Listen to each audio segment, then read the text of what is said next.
Hey, gang. So, welcome back to Taking Chances, episode number 9. I've got a really special guest, someone I've been chatting with for a while, and I'm really excited to share a story with y'all. So, I've got Jason Baldwin coming in live from California. Jason, how have you been? Long time no see, I guess, from last week. Yeah, good, man. It's always good to sit down and talk with you. It's good to I'm see you too. excited. And I guess I'll start this off by giving some of the folks that don't know you so well some context. So, I actually had the benefit of meeting Jason when I decided to start exiting a plane because I was struggling with letting go with everything in life, and I just decided during the pandemic that I would start skydiving. And I think Jason was you were in my AFF class, right? I know I saw you on ground school. I don't know if I know I didn't do my first jump with you, and I don't know how much you remembered because you might have been suppressing skydiving at this point a little bit. I was a coach at the drop zones. I don't remember if I was helping with that class or not. Sometimes we come in to help teach. My first I know you were the one that when I was doing my emergency checking. So I was definitely up in the straps, and you were the guy Yeah. that was shaking the hell out of me, you and Will. So I think that was my first impression. And then when I really got to know Jason pretty well, I forget what AFF it was. My first solo jump, so maybe 7.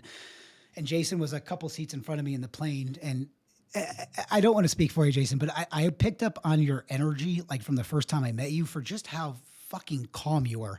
And then learning, more about your background being a soldier and then now being an actor, and we'll get into all that. But I was just like, who the hell is this guy? And how is he as cool as a cucumber? Because pretty much everyone else was losing their mind. But on that first jump, it's almost like through osmosis, you were sitting 2 seats in front of me and I was just dancing. It was the first solo exit. And you look back at me the first time and you're like, hey, I like your energy. And I was like, I like yours too. And I was just so terrified. And that was, if you remember, that was during the forest fire where we probably shouldn't have been allowed to jump as students, but I don't know if there was like regulations on that. So when I exited, it was an early morning jump, and I was locking eyes with the moon. Then I was doing a 360 and locking eyes with the sun. And then I came down and I landed, and Jason landed a little bit after me. And I was almost emotional for my first skydive. And again, you were just so calm. I'm like, I've got to like hang out with this guy because I just got to see. I need some of this stoicness back into my body. So, but talk to me about. I mean, so I know that you had a pretty phenomenal career, man, and I'm excited to get your story out there. But talk to me a little bit about your time in the services and some of those values. And I'm assuming that some of that calmness I saw was because you've been through way crazier stuff than what that was. But what are some of the values, or what are some of the kind of the baseline you've had from being a soldier previously? Um, when I joined, I was 17 when I signed the papers. I was 18 when I went into basic training and then off to war for the first time. Um, it was I didn't have any direction, really none at all. I had a really crazy upbringing, which we won't get into right now. That's another story. Or, But yeah. I didn't have. I don't think I really had a role model. And when you join the army, you're like, I'm not going to drink the Kool-Aid and stuff. But they get you. They get They you did. without you Yeah, really right. Yeah. knowing. So they have the army values, which you have to memorize, and it spells out in the acronym leadership. Okay. So it's loyalty, duty, respect, selfless service, honor, integrity, and personal courage. And I mean, there's even like sentences after each one to tell you why. And I didn't realize, playing sports and stuff like that, I already had some of those values. And and you did, and I didn't even realize I was living that way until I got out. Okay. You know, a lot of the That's pretty lessons I learned, profound. and yeah, when you're in it, I went through so many changes in the military. I was angry a lot. I mean that's I don't I think that's like the biggest emotion you hold. You kind of lead with anger, with going to war. I don't want to interrupt you at all of this, but I'm so curious about having this conversation too. Is it safe to assume that is some of that anger self-serving in a way? I mean, is it almost a good mentality to put yourself into for what you're about to face, or is that something that's just kind of a happenstance for the circumstances that you guys are in?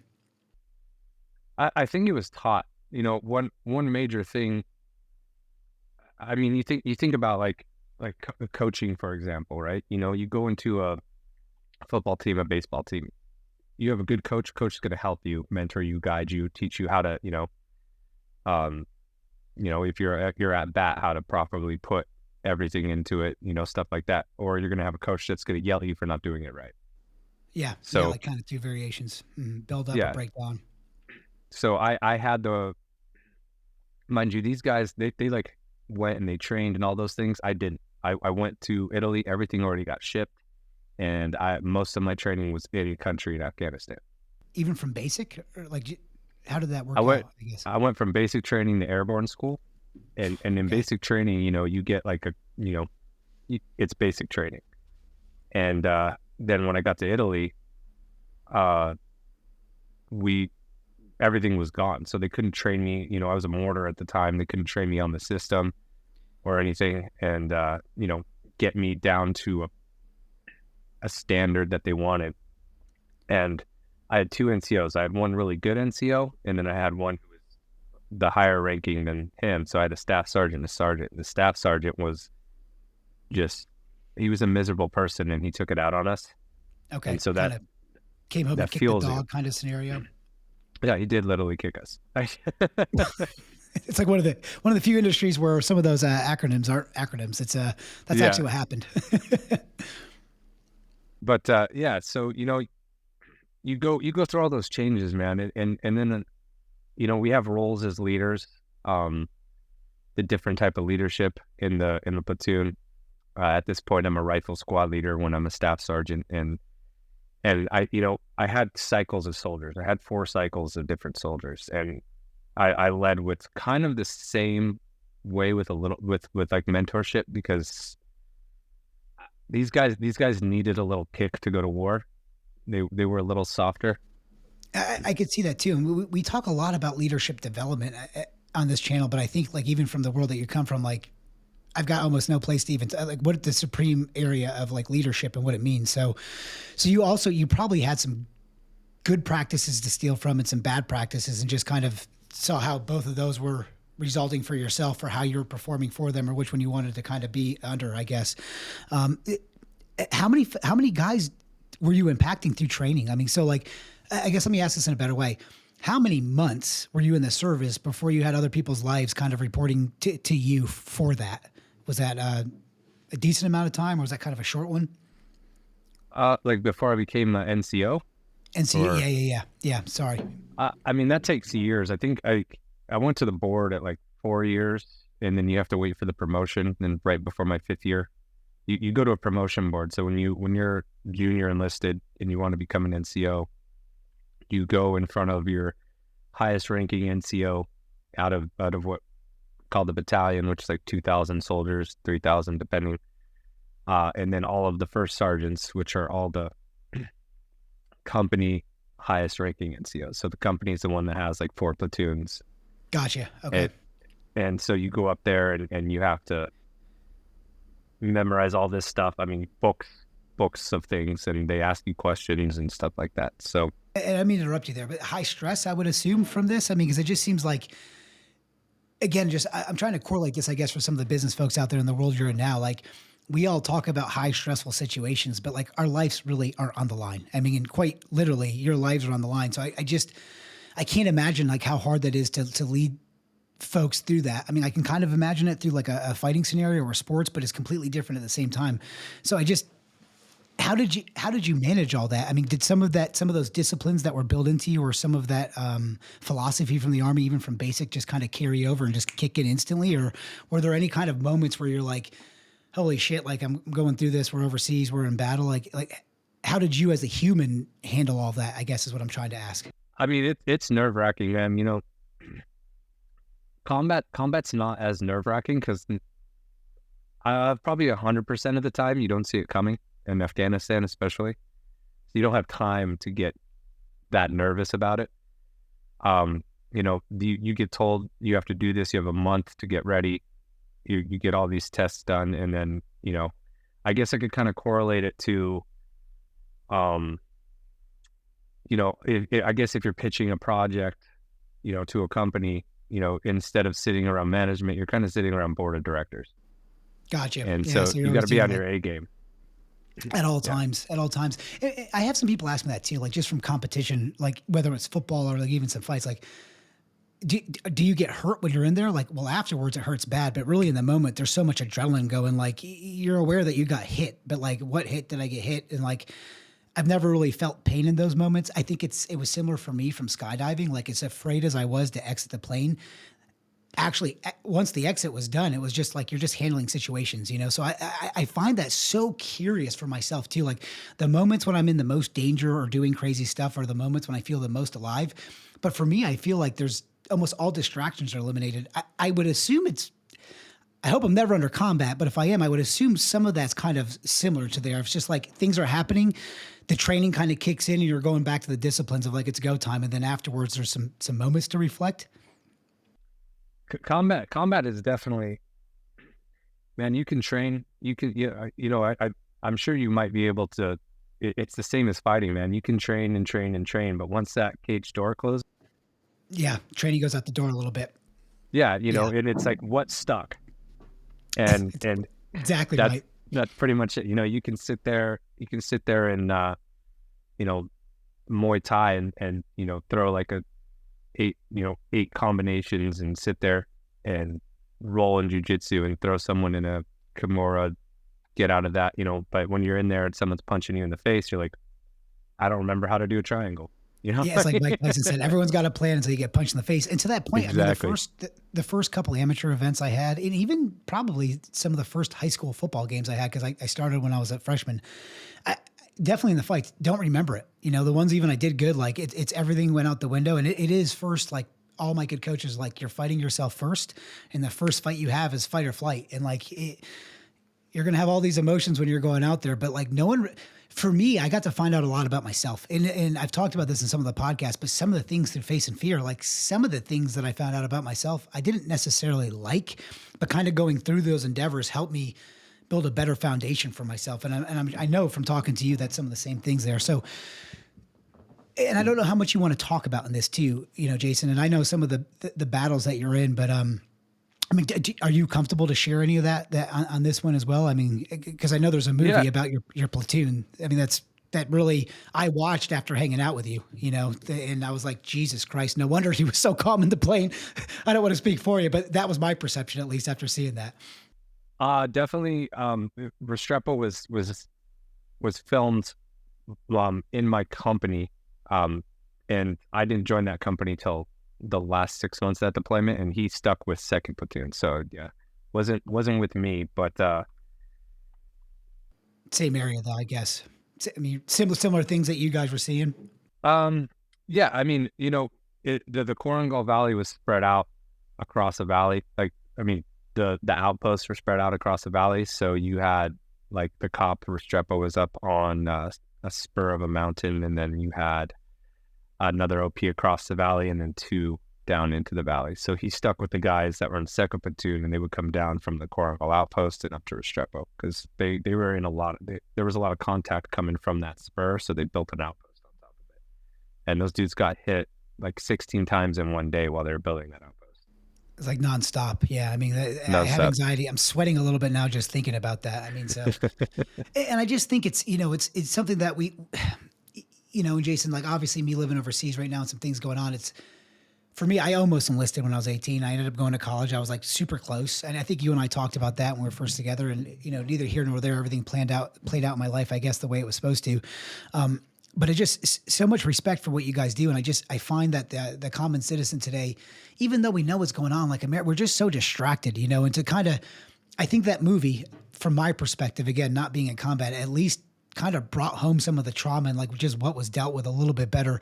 Cause I think a lot of times, even now, like is me being, on the border of Ukraine, like Romania is a super safe country. But when I talk to most of my colleagues, it's like, it just feels like it's a little bit out of touch, out of mind for a lot of folks. And I just think, how many of our great citizens have given service to the country and they're just kind of forgotten about, and whether people agree with the army or not, and that's a conversation for another time, still like, I have such a sense of American pride after being over country, and fuck, man, there's a whole bunch of things I'd like us to do better, and I think we can do better. But I think just at a baseline, me being overseas for so long has definitely given me a lot more American pride, and I didn't think I'd have that. I mean, I kind of left trying to find a better place to live, I think. And now, like, being all over, I'm like, man, we really got a lot of shit pretty freaking good here. I know you busted my chops a couple times with some Facebook comments that we had going back and forth.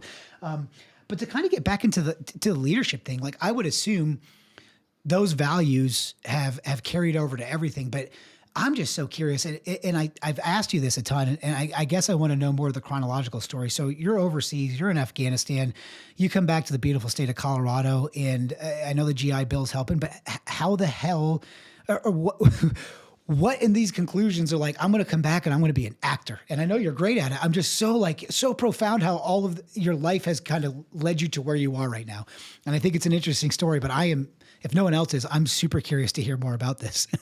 I mean, going back to those values, right? It's very important to have those. Not having values, not having concrete values, and being a person, people can cross your boundaries a lot, right? I agree. Yeah. Mm-hmm. So if you know who you are, you have your values, and you're like, look, this is who I am, and like, you just don't let people into your lives across those things. I feel like that's really important, and especially knowing your values. I'm sure some people sit there and like, I know my values, and then they'll think about it and be like, oh, I don't. No, I know You what you're know? saying. I love it too. And it's almost like I love being tolerant of so many things these days. I think it's a beautiful thing. But I think when we're talking about the individual, a lot of people are too tolerant to a lot of things that don't serve them. And then that's where they get a lot of this frustration and anxiety and everything angst up, and then, out whatever it is to kind of distract. But I'm with you there. I think those disciplines and just knowing who the hell you are really can take you far. So that was built in a little bit from the service, I'm sure. Yeah. And when I was 5, I asked my mom if I could be an actor, and she was like, no, it's too Okay. hard. So So it was literally from the time that you were a child. It's yeah, just an yeah. idea that kind of came to you.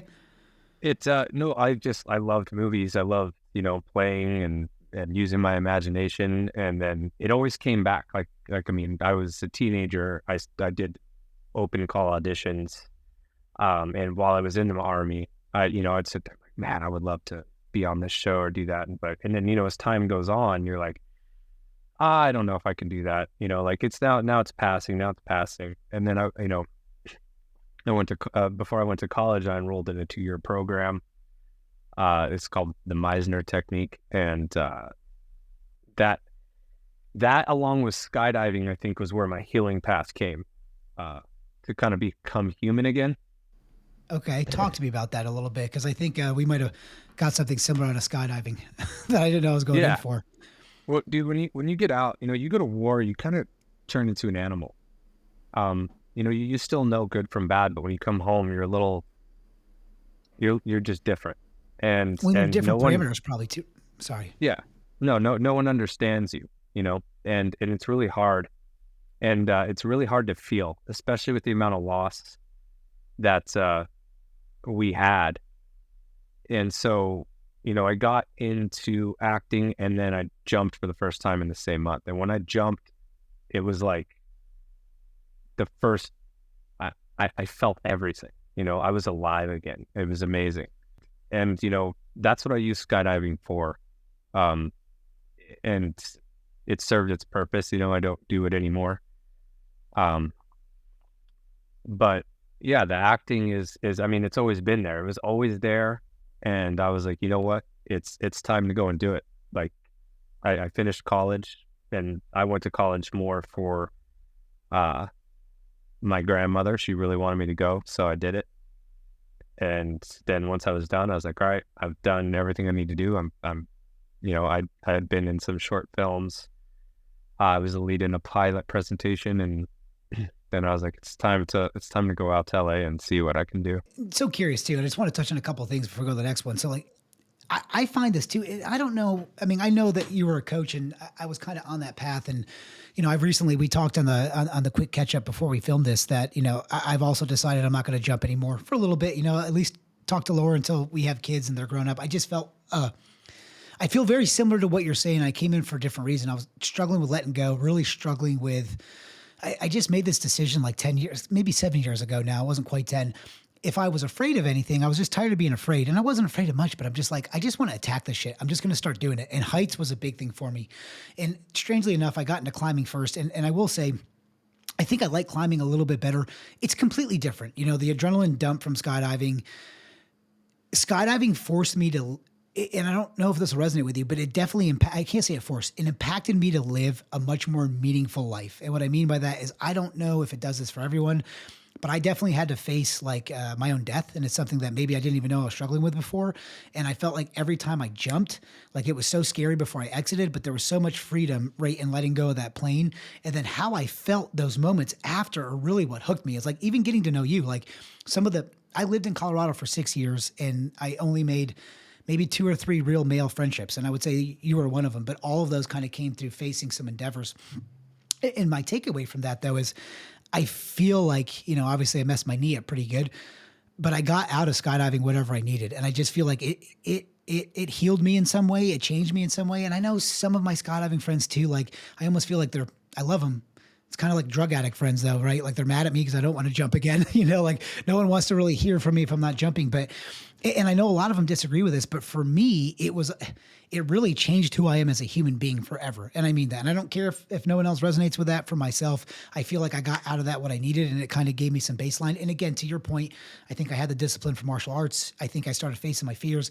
I think if I would have tried to skydive at 18, I probably would have killed myself instead of busted my leg. You know what I mean? So I think I'm like, I got out of that one good. But I'm curious when you said that, how much that healed you, because that really resonated with me as well. I didn't go into skydiving to really fix any of my mentality. But if I had to reflect after 2 years of not jumping, I think that was my biggest takeaway too. And it really helped me just kind of put some tough conversations together in my head that I think I was struggling with having. But you started to talk about this now, and even like so cool about the background from the Army. But so now you've left Colorado. You were just telling me that you did a couple auditions via Zoom, and I know you got so much going on. But what is it like following the acting path? Because I think two things people don't know much about: living as a soldier, and then also being an actor. And you're both. So what has it been like to go from that world to what I would assume is completely different, but maybe it's not? I mean, so what's it like living in Los Angeles now and just doing your thing? Man, LA is wild for one. It's a lot of people in a big space. You know, people always want to know, like, how do I become an actor, right? Um, and there's no clear cut path, and you are an entrepreneur in a sense because you're selling a product and that product is you, and it's really hard. It's really hard to like do that. So you have to find your ways to do it. I don't recommend being like 18 or fresh out of college and coming out here. Can it eat you up? Is that why? I mean, do you to go back to like maybe they don't have their own boundaries established yet, and they'd be influential to almost everything that's there? There is that, and then there's life experience. Like experience the world a little bit. Like get out. If you go from Omaha, Nebraska to Los Angeles, those are still small places. The world is huge. I've been to like 25 countries at this point. I see the world differently because I've been to places, Afghanistan, Uganda, even Turkey, which, Turkey was beautiful, but it's when you can bring experience up to bat, it'll help you out a little more. And then having those values as well. I never really thought about that for acting either, though, because again, it's like, how can you be an 18-year-old relationship coach? You probably haven't had enough relationships to really coach on that.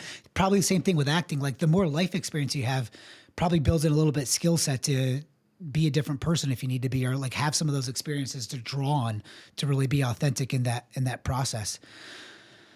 That's kind of wild, man. So what's it been like now that you're there though? So obviously you don't want to be out there as an 18. That's not you. You've got all this discipline. You're kind of landed in Los Angeles. How did you become an actor? I mean, so I know that you went to school for this, but again, like I still know that you got out there, but what does like the day-to-day look like, I guess? It's a lot of waiting. But in my personal opinion, you shouldn't wait around for things. I have an agent now. Before I had my agent, they, you have to go on this online forum and just submit yourself constantly. So that's one thing. And you should kind of keep yourself fresh. That's what acting classes are for, in my opinion. I've gone to so many different classes. I've taken from them tools that maybe I do like and put them in my tool belt. But a lot of these acting schools want you, you can go to a 4-year, you go to Yale and learn how to act in Yale, which is a highly prestigious school. And then they'll come here and they'll be like, well, you don't understand our method, so we need you to start at the beginner class. And it's It's like every other business too. It's like, hey, yeah, thanks for your master's degree, but you don't know shit. So come back and basically, we're going to retrain you for the first 2 years of your career. yeah, it's that's pretty much it. But it's not like you get into that belief system, and but it's you need to always sharpen your tool. You know, you could be a black belt in Brazilian Jiu-Jitsu and you could still roll, but if you're not, if you're not practicing in like 2 years, you come back to the gym, you're not really You're going gonna, to get hurt. Yeah. you're gonna, And who yeah, you're practicing with matter. I'm sure it's the same with acting too. Like I'm sure there's different levels of, there are, do some people bring out more in you? Like, is that a possibility of like, if you're with someone else that's a really good performer, can they almost elevate your performance or kind of pull if it out of you you have telepathy? that, if you and I did something like, just because you and I have really good chemistry, like it'll just bring so much life to it. And there's people you just don't have chemistry with them, and it gets really hard. Um, Okay. Have you and ever been then, through a situation like that, like oh specifically with yeah, just no yeah, chemistry? on camera too. It's not great. So how do you deal with it? So you just kind of do, because I'm just starting to do things of like putting out content, and a podcast is nowhere to acting, but I've noticed on some things too. It's like some of the things that I thought would be really easy or harder, and some of the things that I thought would be really hard or easy. I don't know if that makes sense, but how do you handle that awkwardness of like when it's on camera? I mean, just kind of go back to some of the same training, the script, or do you just do a cut? Because I would probably be like, cut. I don't know what's going on. When you get a script, you get like some direction and lines, and so when you go through that, you have to do your own type of research and take from what does this script mean to you, basically. You have to interpret it in your way, and they're either going to like how you interpret it or they're not. And so when you're with that actor and it's not going, for one, you need to. It's Do you understand when I say like you have to be full emotionally? I would assume what you're saying, and correct me if I'm wrong here. So, like, if you and I both read a script and our interpretations, and we were both casted for these roles, but if our interpretation were a little bit different, that could probably go off kilter if we were filming live on that. Is that No, no, like that's like you need to go back to what you brought to that. You know what I'm saying? So okay? I'm here. Like if you and I were doing it, like we know why we're there. We know the story. The story is always going to be the same, but each character has their own story. And you're bringing that. I mean, just like you and I right now, like we're not from the same place. We took different paths in life, but we're here right now having a conversation. And so but if you have something you don't have chemistry with, you just have to work a little harder in the scene than if you have someone that does have chemistry. I mean, it clicks, and each take can get better and better. You don't, it's like you're excited. But that's what I mean, like being full emotionally. It's the difference between like, if you're about to go to the gym and you don't want to go, but then you have like a song or like a motivational speech you want to listen to, Yeah, and then that gets you going like, all right, I'm ready to go pound some weights. It's yeah. the same thing. Before you enter a scene, you need to be at that level, because, you can go in there and you can be angry in a scene, but you don't have to go in with that emotion either. You don't have to go in there like, I'm going to be angry. You can go in there and be happy, but because you're at that top level of happiness, Elevating that yourself emotion, almost. I yes, got you you. have to Yeah. So elevate you, yourself. you prime yourself up almost. So I'm like fully primed to be emotional, whichever direction to go. I can see that. So you're building up almost. Is it safe to say, is it the same thing as like fight or flight? I mean, is it similar to that of like amping yourself up? Do you find yourself getting in a similar mentality that, I mean, I know you didn't pick when combat happens, but is it similar for you? It's not, when you were talking about facing those things with about fear, like Mhm. that's how I choose my path in life. What scares me? So I fear love to me that. is I my love it. compass. I love it. I So love it. Talk to me if about it. it if I am scared, I'm like, let me feel into that, you know? So I'll feel into that. And I mean, I've been on stage, and being on stage is different than being on film, because you can screw up on film, you can't screw up on stage. And so, you're standing there, you have to go. But also when you're on film, what you guys don't see are the like, you know, many, many people behind the camera staring at you.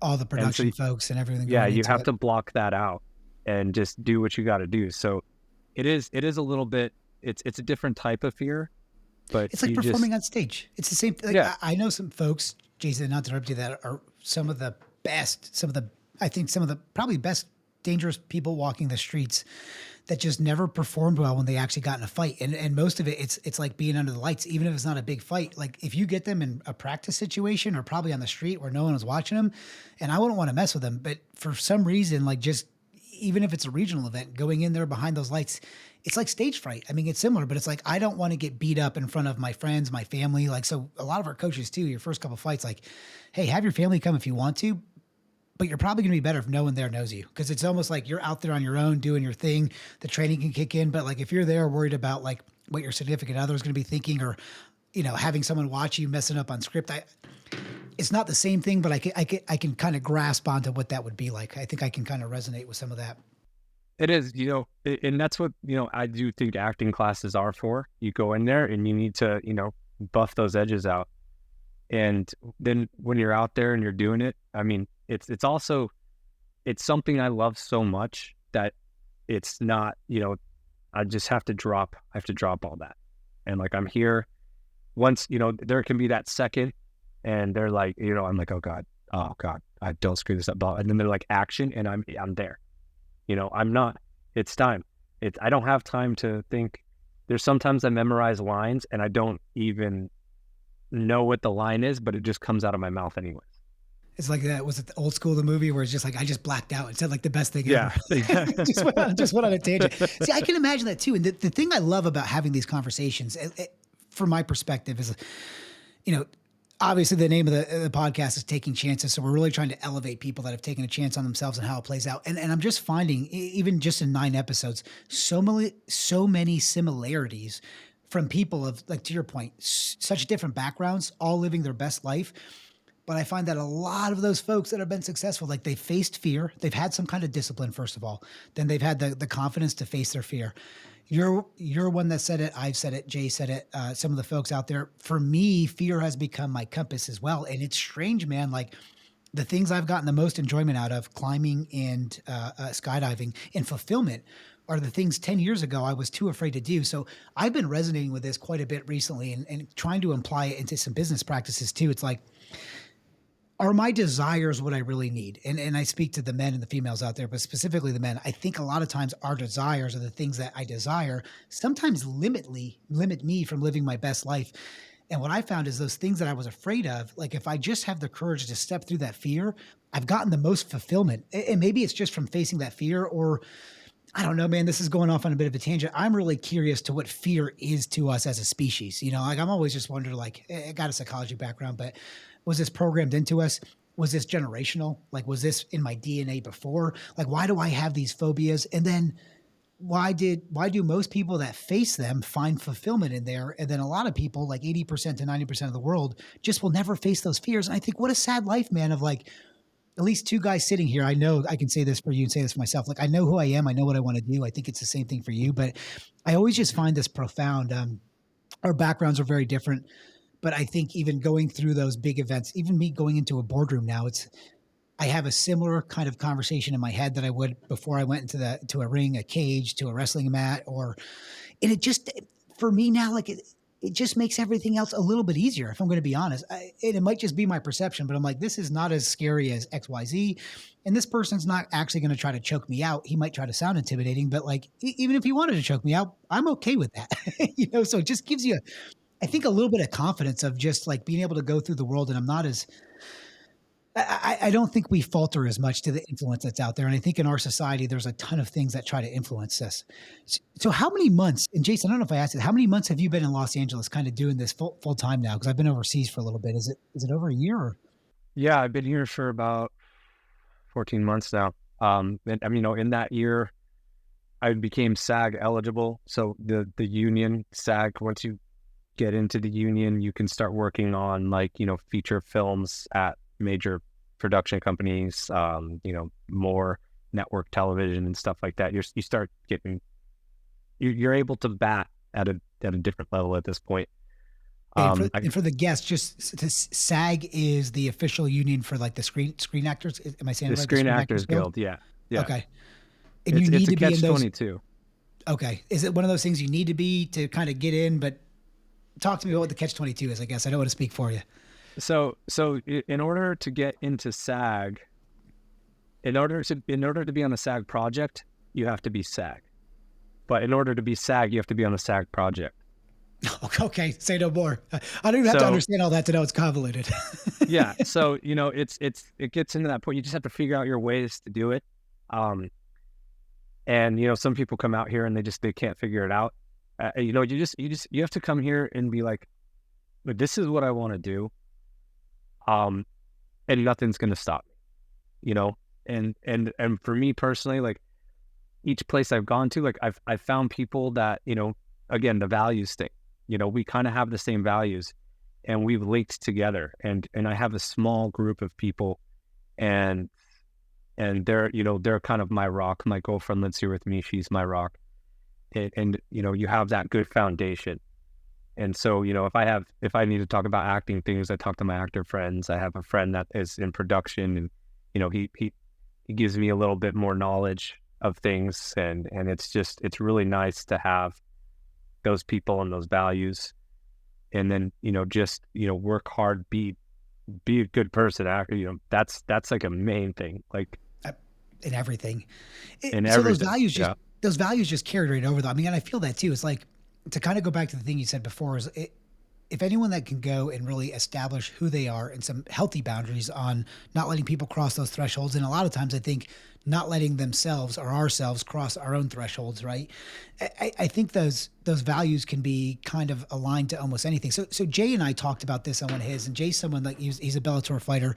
He actually played pro basketball in NBA, and he said something on one of our conversations. He's like, look, at the end of the day, once you've developed a system with yourself of like, I know how I'm going to become better at whatever it is, X, Y, Z. He's like, whether I throw myself into basketball, fighting, or whatever the next endeavor is, and he's launching a business. He's like, as long as I have those same principles and the same, like you said, values, and I'm going to do no harm to anyone. He's like, it's almost like the universe unfolds itself and presents us with all the opportunities that we need to create it. But without values, right? Because we've got some friends that do in the both sides. Those are the kind of people I see get pulled in any direction, and especially in today's world, I just feel like we're living in one of the most, and I don't mean this in a good way, influential times ever. And I mean, I feel like a lot of Americans are trying to influence one another. I hate to say it, but it almost seems like to the abyss. I just feel like a lot of us are kind of cranky, not as happy. And sometimes what I find a lot of the younger folks I'm coaching too is, and again, I'm sure we were raised this way, but like, you're the combination of your five best friends. As much as I hated to say that, you're kind of speaking about it too. As long as you have that good foundation of those values, I personally feel like I can do anything I want to if I put my mind to it, as long as I have those. Is that kind of the same thing you're saying? Yeah, that's it on the head. There's no, starting a business. I'm sure you probably, when you start, I have no idea what I'm doing. And those Oh, failures, more you time than I know, want to admit. yeah. You know? But, uh, Denzel Washington had a speech one time, and I mean, I could paraphrase it, I guess, but he was talking about people asking what his backup plan was. Like, what's his fallback? And he was like, I don't have something to fall back on. Yeah, I fail forward.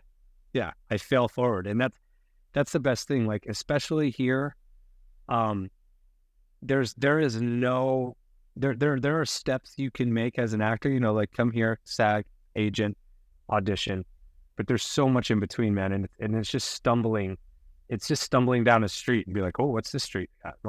You know, not the street I want to be on, so I got to go to the next one. And that's really Find your way a back and lot of it. meander back out of it. Yeah. You got to find your way back, and you have no idea where it's going. And I can just imagine too, because I know your personality pretty well, and I think I'm getting to learn a lot about you too from this interview. Because again, I guess I would, I don't want to speak for you, Jason, but I want to say, and I'm not saying that you're taking any shit right now, but I was amazed when you told me that you were going into acting the first time. Like I didn't know you as much when we were watching the UFC fights at the house. I'm like, how the hell does this guy, with all the shit he's been through and the disciplines he had. And I would say I felt a little bit of that anger. I don't think it was ever directed towards me, but I think when we were skydiving together, I think I felt some of what you were working through there. I just didn't know how you would go from the world of there to the world you're in. But now through this conversation, it makes a lot more sense. I mean, you're just leaning into the same values. And as different as that world kind of seemed to me from afar, both of those, in having this conversation, I can really connect with a lot of the similarities of how, you know, a lot of different lives would be there. Um, and I want to touch on this a little bit because we talked a little bit offline, and I know you're going through the SAG portion right now, and I know that you also spent a couple years in the CIA, and I have a feeling that Hollywood is really interested in telling some of those good accolades you had from the past, and I'm assuming that maybe those accolades aren't as normal or comfortable for you to talk about in the previous life. Yeah, I mean, you know, I personally feel that my experiences, you know, in the military, um, should be talked about. You know, it helps me. Um, and you know, there's some wild stories. You know, not every day in war was a terrible thing. There's funny stories, good times with friends, all that stuff. But I mean, holding that stuff in, I don't think is great for you. You know, working for the agency was a great experience. Um, you know, and it taught me honestly, like, if you want to talk about people that work hard, those people work very hard. And I Really, got, you know, CIA? Yeah. yeah, I got to, you know, I wasn't in the agency, I worked for them and doing the security contracting, but just to be able to experience working alongside those people was so amazing, and their determination to do their job and stuff was really great to see. There's a lot of good And folks in our country too, man, and I just want to say that too because sometimes I talk about there, and I think a lot of folks get some bad rap, especially in government agencies these days. So, I mean, you getting to see it firsthand, and if you're speaking that way, I've got no questions whatsoever. it was good to learn, you know, just the way they do things. It's really hard. I don't want to say too much about that stuff, you know, but like the people that I was around, they had their mission, and they, you know, they were working like 16 at 20-hour days every day. Like, you don't get breaks. That's the thing. Like every year you're there, so you have to work every day, and they're just doing it, and you know, they're doing it for the core belief in their nation. And then you know, taking those experiences, I do tell my story. It makes me stick out a little bit, which is always good. You know, you're in an ocean trying to get the attention of, like, you know, the life raft, and there's, you know, a million other people in the ocean trying to do. Yeah, yeah. It's like see my beacon. Yeah. So, you know, then, you know, there's guys out here, there's former SEALs and Green Berets, and, you know, doing their thing. And it's a lot, you know, you meet those guys, and you see that, and it's amazing, and it's inspirational. I personally, I don't tell my stories to be like, hey, you know, look at me, but it's like, it's a learning experience. You know, you kind of do know that I have experience. I think there's a lot of values that can be pulled out, even if people haven't been a soldier, man. I just think anyone, like, I mean, I don't want to quantify any of this for folks that have been in combat, but I mean, there's a lot of trauma that's dealt with there. And to your point too, just coming back to mental health, like it's healthy to talk about anything that we're feeling. You know, I really think that it's especially in today's age, man. If you can encourage, especially males, to just kind of open up a little more, I think it's you know, the toxic masculinity is kind of spreading right now as a terminology, but I think it might be a little bit on the opposite side. I think we get to a lot of that toxic energy because shit's just pinned up. And I know this is kind of leading into one of the other endeavors that you've got going on. I want to just ask a couple more questions before we get there. So, how many? And I know we talked about this a little bit previously. How many, like on average, I guess, how many auditions do you feel like you're doing a week? I'm just like curious to like how, because I know you got to be out there and be pretty persistent. But I mean, what does an average week look like for you?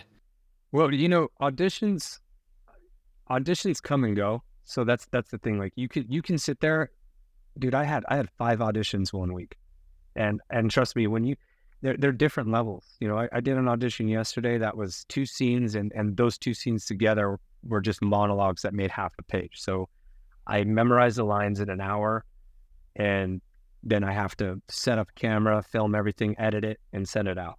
But then sometimes, I mean, I've had 8-page auditions that are due in, say, 48 hours. You know, it just depends. I never even thought about that. So like, what a different skill set too for acting. So how do you memorize 8 pages in 48 hours. I mean, I'm sure you've got a system to that now. Was that taught to you in school? I mean, is that a skill set that can be learned? Man, I got taught. So there's this thing called rote. So you take all your lines, you put them on a paper with no punctuation, and then you say them like, hey, my name is Shaun. I'm sitting in a chair and I'm in a white shirt. So you say it in that way so that when you're not thinking about it, So doesn't you're work for me. programming it. I got you. I don't think it Doesn't worked for work me for me. either, but I can. No, I have an app where I record my lines, and then maybe I'll like make a voice to do like a partner's lines, and then you can turn off one or the other. And so, are you familiar with like the Kim's games? I don't think I am. I don't know if I am. Okay, so I learned this when I was a sniper. So you basically, it's a memory system, and I think it's written in, I think Rudyard Kipling of all people like wrote about it in something. Okay.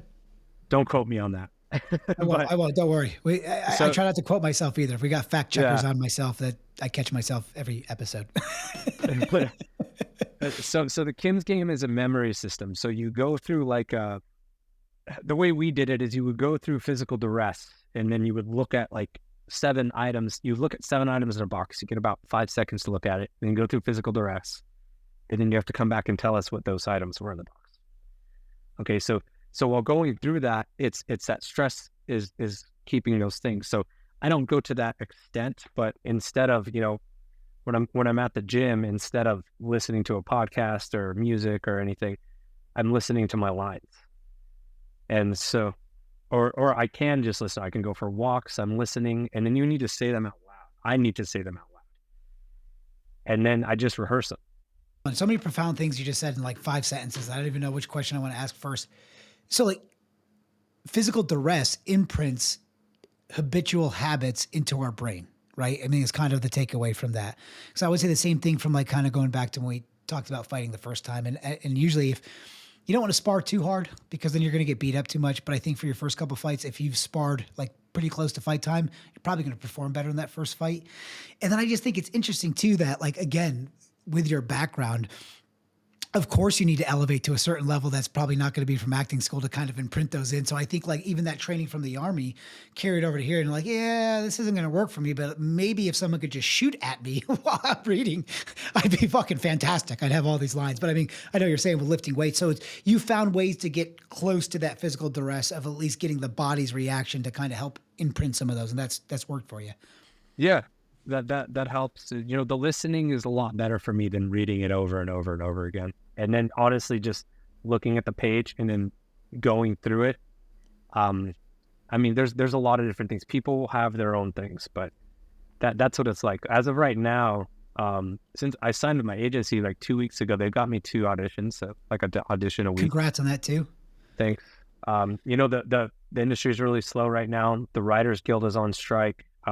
So Screen Actors Guild is in negotiations for their contract right now, so we don't know what's going to happen with that. So we're not really. There's not a lot coming in. Does that impact everything, Jason? I would assume. So they've already written a lot of stuff. Netflix has shelves of things that they can just pull out and start filming that have been written. But the thing is like, if the Writers Guild decides to strike, for 6 months, you're going to start noticing TV shows that are like, Falls back a little bit, right? Because they can't edit. There's no writers. They're really fighting. They're fighting for, just 2% more in compensation. Getting what's that word? Their rituals because everything's streaming now, and also AI is coming out. Yeah, And that's got to be scaring everybody. AI's it's. Man, I've seen some things made where they haven't perfected it yet, but I mean, this thing just came out, like a year ago or even less, and they might, think about, if your favorite actor is Denzel Washington, we'll go back to Denzel, and he happens to sell his digital rights, I just saw a Black Mirror episode that was similar to this. I don't know if you right? saw it.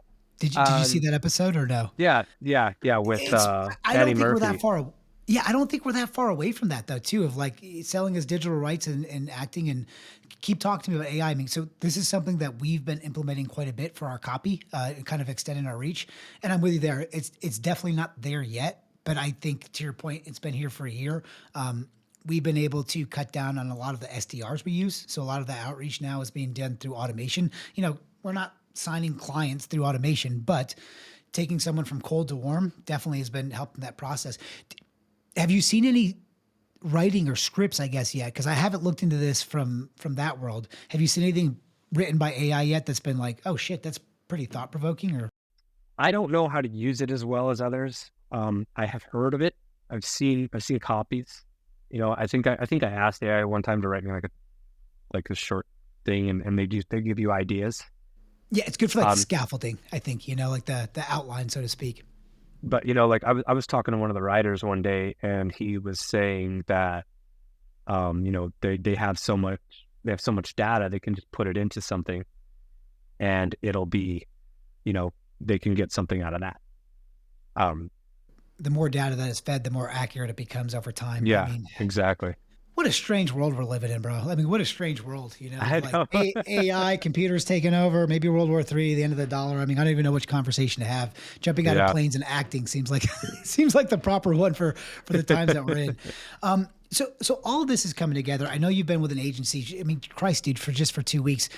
You probably can't share any of this, and maybe it's too infant in the stages. Anything coming out soon that we might see you in, or yet to be seen?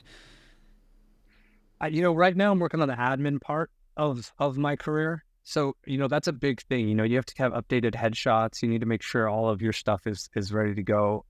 Also, you know, making sure you are ready for when those auditions come out. I wrote my own screenplay. I Um, want to talk about that too. I know that's the yeah, last question I want to ask you, but I mean, go into that a little bit if you can. I just finished the first part. So the method that I use is through this writer who passed away, named Sid Field, and he was like the godfather of screenwriting. And he has a couple books. I read like 5 or 6 different books until I figured out the method I wanted to use. And he says once you finish that first, when you finish your first writing. So I have 113 pages right now. That's the paper draft, and then you got to go through the mechanical draft where you start fixing it, and then the polish that will include all of that together creates the first draft of the script. And you might go through 5 drafts of the script. So I'm in the mechanical part right now, putting things together, going through it, and I'm really excited about it. I have a lot of people that are excited about it. I mean, I know I don't know what I can say and not say from the last conversation we have. I, I'll say this, and then we can edit this out if we need to. I think it's really interesting the whole life that you've lived and the story that you're deciding to tell, and I think it says a lot about who you are as a human being as well. Yeah, I just see you as someone. As much as I've never heard you say this, I do feel like you give back quite a bit to the world. I don't know if you see that from yourself. That's always been kind of my perspective. Even just busting my chops a little bit on the plane. I mean, like I could tell that you're someone that's been through some shit that understands when other people might be kind of processing things that aren't that level. But I think even through your like, some mental jabs, but with love, I think it's, I mean, I picked that up from you. And I think that the story that you're going to tell is pretty profound. I'll give it back to you to any of the pieces that you might be able to touch on, but I think it really just ties together for like who you are. And I think what you're going to do with the storytelling version of your life. You know, Going back to the values, honor and respect are in that. When I was 21 years old, I received the Silver Star, and my battalion commander, I don't remember the exact words he said to me, but he told me in a way like, he's like, now that you have this, you have a responsibility, um, to kind of lead the way in things or something like that. I don't remember. It was really awesome the way he said Well, it. it's I a good wish I had it obligation. recorded. Yeah, Yeah, I know, but he's like, now that you have this medal, you have the obligation to you know kind of present it. I some carry the torch, carry so to speak. carry. Well, we talk about like our differences and stuff, but like man, like I may have gone to war, um, and all these other things, but my experiences are my own experience, and yours are your own. And so I never compare. I don't compare. Same. If you weren't a fighter or anything else, and you went to college, and you were a billionaire, it doesn't matter to me. It's like person to person, I respect you first. I expect that back. And so when you have your experiences and I have mine, and then when the honor comes into that, and you need to help people. Honor is not just like medals and all these things. It's just it's setting an example. There's the leadership with that and everything else. And I don't do it because someone told me, but I feel that that's the right thing to do. I feel that so much, man, and it's like an old thing that was said to me a long time ago. And again, man, I even some of the skydiving coaches, I mean, they had such a wrong perception about me. I didn't grow up rich. I mean, I'm a self-made man. I grew up, my family did very good, but also both my parents graduated college when I was in high school. I mean, so you can kind of piece the story through there. Didn't have a hard upbringing, but it definitely wasn't easy. And I think everything that I've had, I've kind of had to fight for. But the stage I'm at now too is about, if you've done well, don't build a bigger wall, build a bigger table. And I think just, part of my giving back right now and even doing the taking chances is just there's so much. And I said this earlier, and this is something that really bothers me more than I probably talk about. I just think a lot of the influencers out there, a lot of like the mainstream, and I'm not talking about the news, but just like the energy of our country these days, I feel like it's pulling a lot of us down. And I hate to say it that way because I love my country and I'm not saying America's a bad place. I think us as a species, individually, like George Carlin said this, when I meet people on a personal level, I'm with you, dude. I'm a Freemason. I don't care if you're rich, poor. If you're a good person, good man, good woman, you take care of others. That's really all I give a shit about.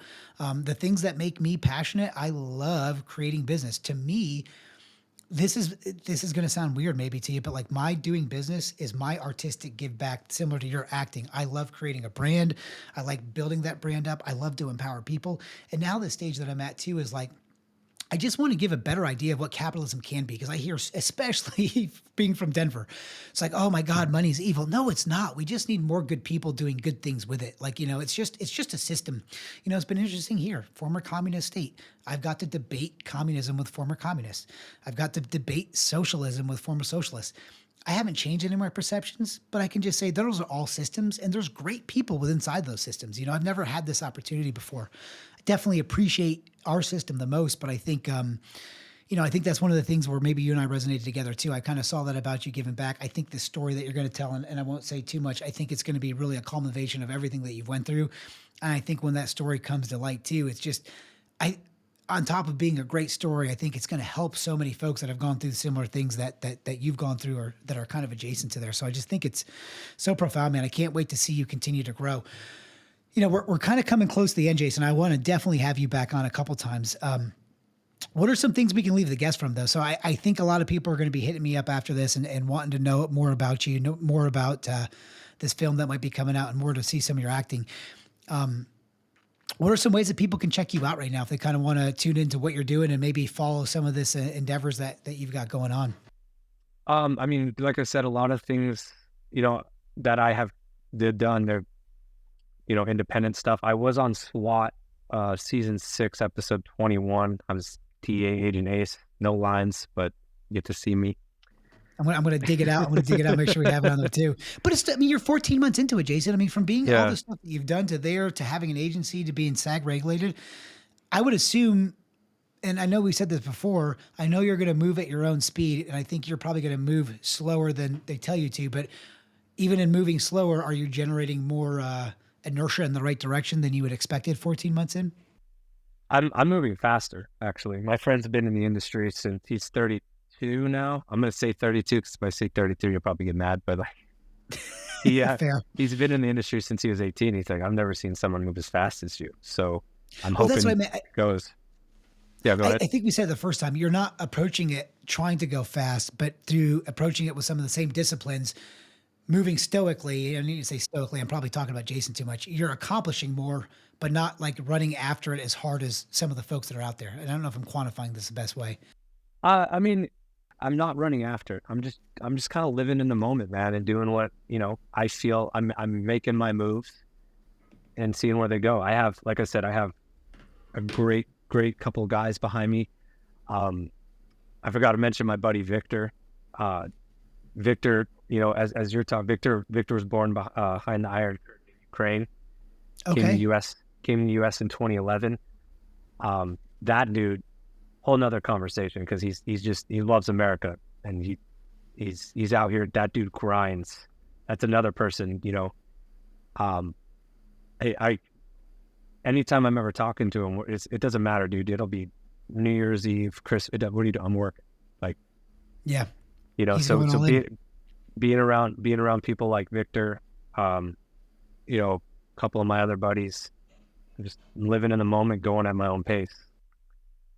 I think that's smart, man. I resonate with that too. I would say this, and maybe I'm speaking more for myself. I guess I can tell you after the two surgeries I had in the two accidents, I feel like I'm moving, which is going to sound weird because I got to get better at explaining this to folks too.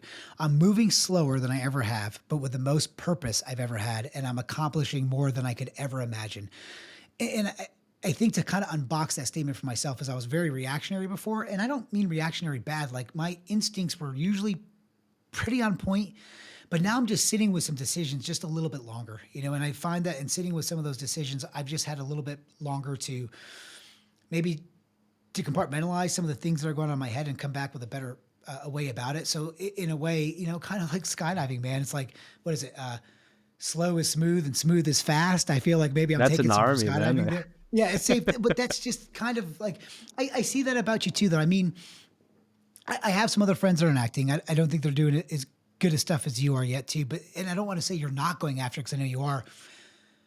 I don't know the best way to explain this. They're just living more on the front end of it. And I see you more living like just with your passions and everything you identified. You know who you are, you know your foundations, you're embracing it for what it is. You're giving a lot of gratitude back for where you're at, the life you've lived. And I think the universe is presenting you with a lot of opportunities. And I think it's going to continue to do that because I'm a firm believer too. You've got a great story to tell. And I've seen how you've impacted coaches, students, everything around you from the skydiving zone. And so getting to know a little bit more about you for being in the service. And I think your story is just starting, and like what a life you've lived already. How old are you even, Jason? I want to put you on the spot because I don't think we've ever even asked each other Fuck, that. I'm gonna be 37 next month, man. God, happy birthday, man! I'm going to be Hey, 42 in August, so it ah, sneaks up on you. you don't look I, it. neither do you. I feel great too, though. I love the wisdom. I wish I could have the wisdom that I do now when I was 21, but I don't think I was supposed to either. I think going back to what you were just talking about, saying slower. I mean, would you agree if I would say just more calculated? 100%. Would that make more Yeah. sense? Yeah, yeah. So, yes, slower is probably not the best adjective I could have used because I know you're not going about anything slow, and neither do I. But way more calculated. I've said this post that accident, and I don't mean this in like a negative way, but I just feel like I'm a very dangerous man these days. And what I mean by that is like all of my distractions are eliminated. I've got a great fiance, like I know someone I want to build a family with, and it was kind of after facing some of my fears. I think I came to a lot of conclusions being in that bed for 3 months when I couldn't walk. And I was just like, what the fuck have I done to myself? But I was okay with it. It's like, okay, here you are. You just started a business. The pandemic just happened. You can't fucking walk. Everything around you is evaporating. What are you going to do? Same thing I always do. And just kind of go back to that foundation of discipline. I didn't worry about getting to a million. I just worried about helping my team that was around me in that time. And yeah, everything you said did resonate, but it's just trusting in the system, almost like the system pulled me out, but it was really myself. Does that make sense? I don't. It's hard for me to kind of quantify some of these things, I guess, because they're just subconscious. So I would say, like, when we were saying, like, not hitting it as hard as anyone, it's like, dude, if I was 25, I'd be like, I'm going to go do this. I'm going to go do that. I'm going to go do this. I'm going to go do that. But like now I'll sit there and I'll be like, okay, this is what I do. This is how I do it. Where should I go to move forward? That's exact. Yes, perfect. That's what I was trying to. Yeah, mhm. Yeah. So, Less that chaotic. calculation. Yeah. There's, I am comfortable in chaos. But when you have a more calculated step and there's, maybe it doesn't work out, I can sit back and like, take a little note. This is what I did. Didn't work. Let's change this. You have strategy after that calculation. And so it's just rolling in that. I love something you just said, and I've never heard you say this before, but it's something that I've kind of worked out of myself, and I've noticed too. I've always said this. I was really comfortable in chaos. And I've kind of learned this about myself post the surgery and probably like 6 years of business. I think younger in my life, younger in my career, at times I may have created some chaos that I didn't need to feel more comfortable. And this sounds so bad, but to make the others competitors, whether it was like in business, feel less comfortable because I knew that I could excel in those times, to where now being a little bit older and wiser, I just see how foolish that is, right? But it was a good skill set. I mean, and I definitely have someone I've like noticed myself before. When shit was unraveling, I was always the calmest and I had the plan to go through. But I think sometimes the unintended consequence for myself is I would create some of those situations in my personal life or in the business life, and it didn't really have a point, but I had to kind of burn myself with the fire a few times to kind of learn that. I don't think it was something I realized I was doing at the time, but looking back on it, I was like, huh. So I'm just curious because I've never heard anyone else say that before too. Does anything I just said resonate with you? Or am I just talking out Yeah. of left field? No, I mean, dude, me now, I don't really like who I was in my 20s. I don't say, I don't think I was the nicest person, and I was a very hurt person, and hurt people. And, Hmm. but that was the thing, being comfortable in chaos, ruin relationships, ruin, um, event, just like it's not because it's because you're like, there's no chaos. And how do I move forward? You know, but now it's more like, I don't search for chaos, but if things happen and I have to make decisions, it's like, okay, let's step into this role real quick. Let's get into it. But then, let's get back to where we were before. Like, I feel that so much, man. It's like I'm okay being here, but I don't need to live here. And like I'm glad that this is a shirt I can put on and it fits fucking perfectly. But the second I can take it off, like I feel better if I'm not in that mode. I think that took me a few years of wisdom and probably making some mistakes to build that out of myself. But people get angry. One of the big things I don't like is when people say things or do things on social media like 20 years ago, 10 years ago.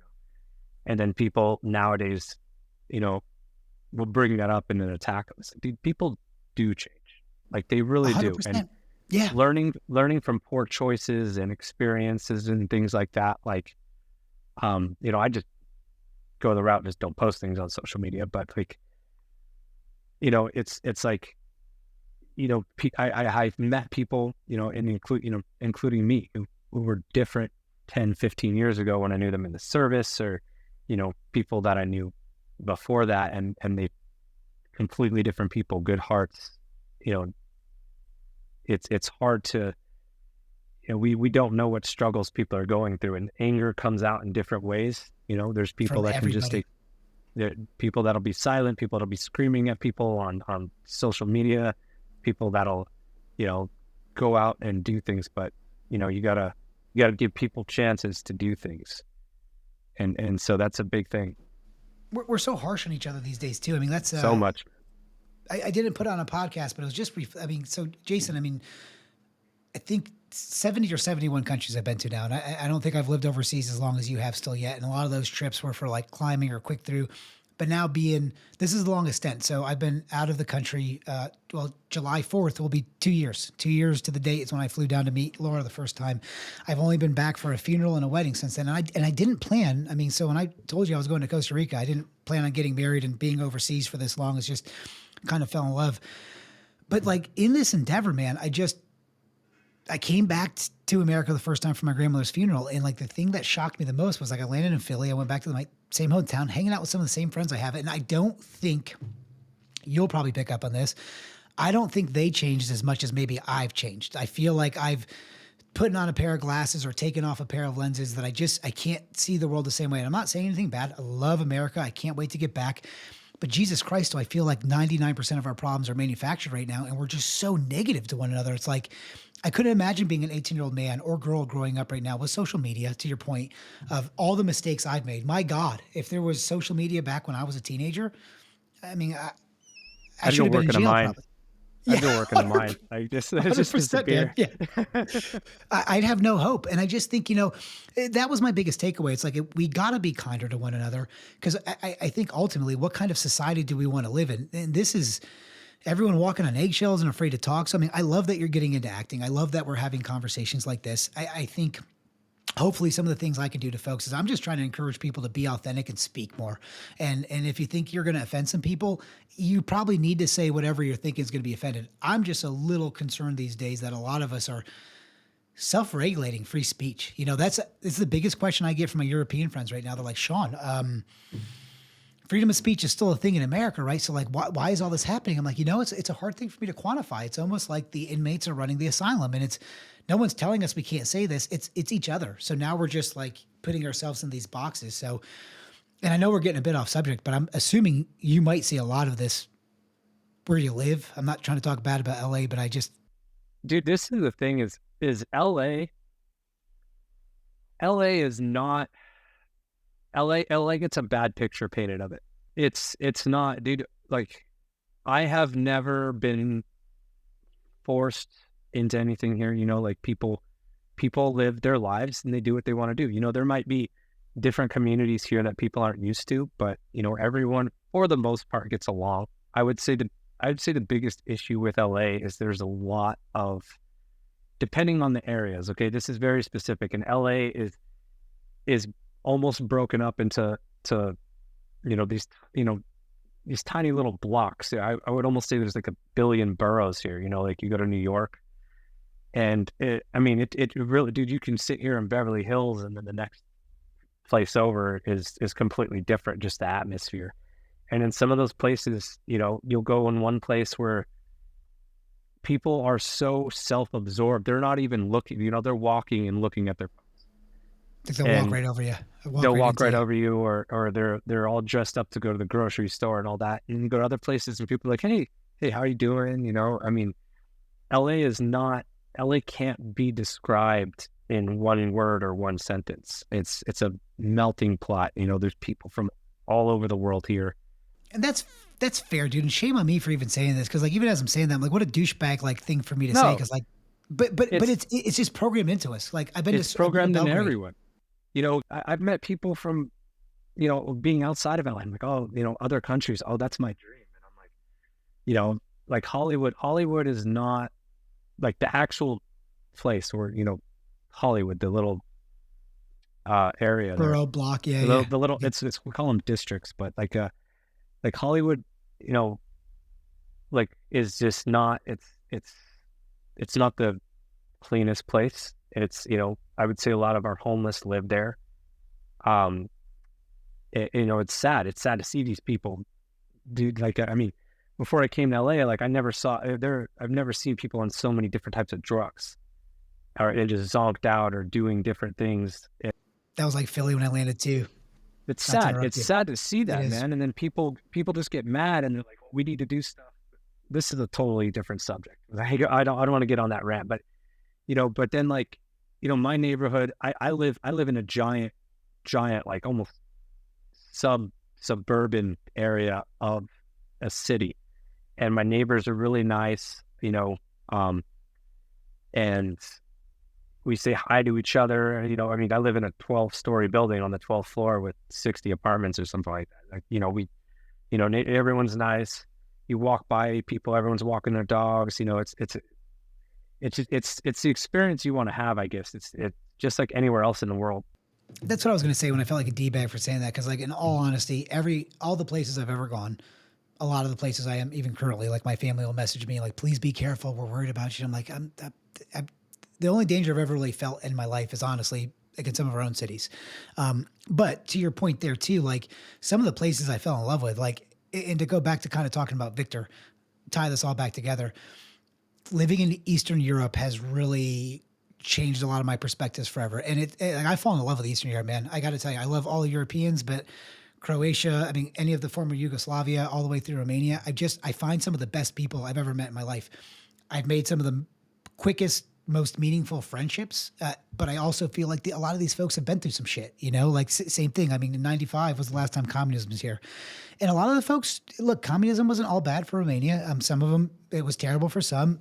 It was okay for others. There was definitely some benefits, but I've just found myself too of like most places I've been, to your point, if you've got good boundaries and you know who you are, you're going to find similar people in any country you've been to. And that's definitely been my experience. I've really been able to find a good tribe. I found some folks, I found some people I've got more in common with here than I have with some folks in the States and vice versa. Some of the things you're saying too, like, I really think my perception of Los Angeles is probably what my perception became of Denver. And that wasn't because, just living there, like Denver went from everything you're saying about Denver for me was I lived in that building. Everyone's friendly. It was just this one building. I lived there for 6 years.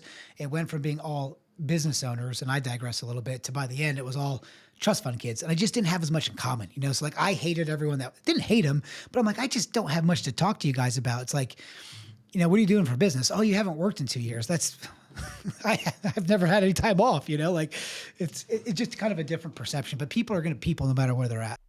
You know what's funny too? I living in LA, I have never seen the First Amendment practiced as much as I have here.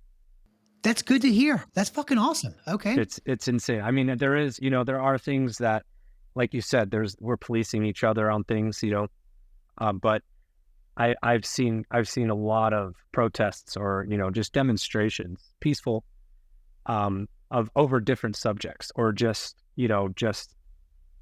think there's,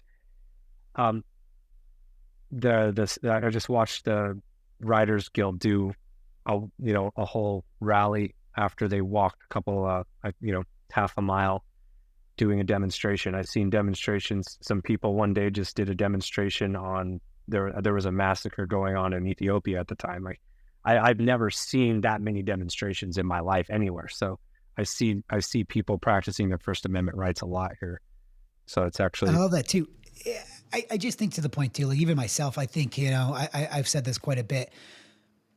Some of the programming that we don't think's ran on us, even if you're aware, it's definitely on us as well. And I think some of it just gets like programmed into the cell. I mean, for Christ's sakes, I've lived all over and I'm still making statements like that about some cities in my own country, but give yourself some grace, man. I will. LA gets a lot of bad, there'll be one thing that happens and it gets a lot of press on it. But dude, there's a million things happening here every single day. And I mean, what is it, number 5 in GDP still over like almost every country? God, don't talk to me about economics. It's impressive. I'll put it that way. I don't think it's as high as the Rothschilds yet, but I think it's pretty close. It's higher than most countries. I think it's number 5 in the world as a state. So, and look, we've got to wrap this up somehow, but some of the stuff we're starting to talk about, and I definitely want to invite you back on. I find us both like whether this resonates with you or not, I feel like a lot of us these days are going to have our careers. We're going to have our give backs. We're going to do certain good things. I do think, and this is me speaking, I don't want to speak for Jason. I do think we're entering a time where more honest folks just need to have honest conversations like this. And I think if we continue to have honest conversations like we are, it might encourage other people. And I'm with you. I don't care if people protest and just politically aligned. I'm very purple. I've got a gay brother and I think the government's far too big. But if you were to ask me 15 years ago, I was considered liberal. Today, I'm somehow considered conservative, but my ideals haven't changed. I just think it's really important for guys like us, girls like us, just to use that First Amendment and have conversations. I feel like a lot of the things we're starting to talk about, even if it doesn't bother you and I like on a daily basis, I think they're super, like you were talking about from trauma. I think it's a very healthy conversation because I don't think they're being had enough. I get worried these days, like we're not teaching civics in high school anymore. I feel like a lot of younger kids are amped up with a whole bunch of energy, but they don't really have the direction of where to go with it.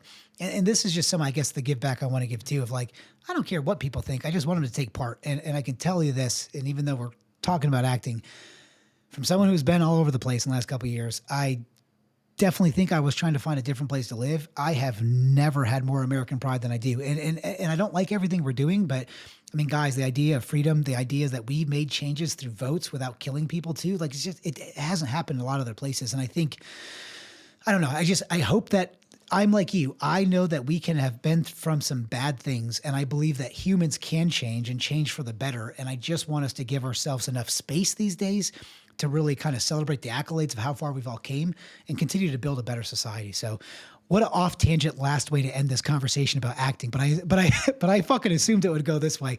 Is there anything that you want to leave people with, Jason? I definitely want to keep people up to date once you're out there. So we'll release all your socials. I know you don't post as much, but anything you want to leave the Taking Chances guest with, maybe some words for wisdom, since you're not a social media whore, but you are an actor. We'll talk about that one on the next one. It's establish concrete values. You always have those to lead you and to fall back on, and don't be afraid to actually follow your dreams, no matter what they are, because it is possible. I mean, I'm not sitting here. I'm not a known actor whatsoever, but I'm very happy every day today. I'm very thankful. I wake up every day just in gratitude of being here and following this path. So, take that chance. Don't be afraid to just jump out of the plane and face that fear.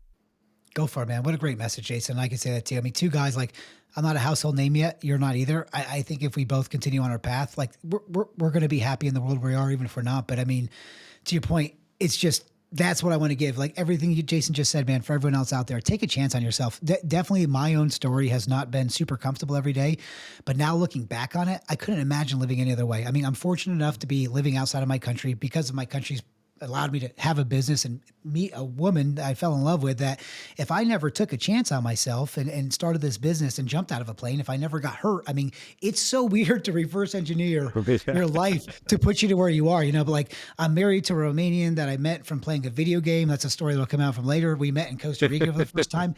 Just all this shit that just seemed like happenstance, but having the courage to just follow what resonated inside of me is really what played this life out. So I just appreciate you being here, Jason. I can't wait to have you back on. I think you're one of the most interesting humans I've ever met.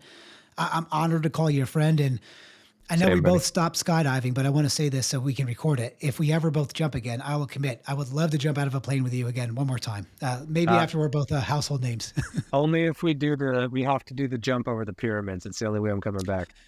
I'm done. I'm down for that. I'm down for that. They're saying we were about to make a trip for Egypt. They're saying maybe not the best time to travel, give them about 3 to 6 more months, but I will definitely commit to that one. So Jason, I thank you for being here, man. We'll share your socials down at the bottom. Always a pleasure, man. And thank you for the great message for everybody. We'll talk soon, guys. Buddy. Thank you so much for tuning in.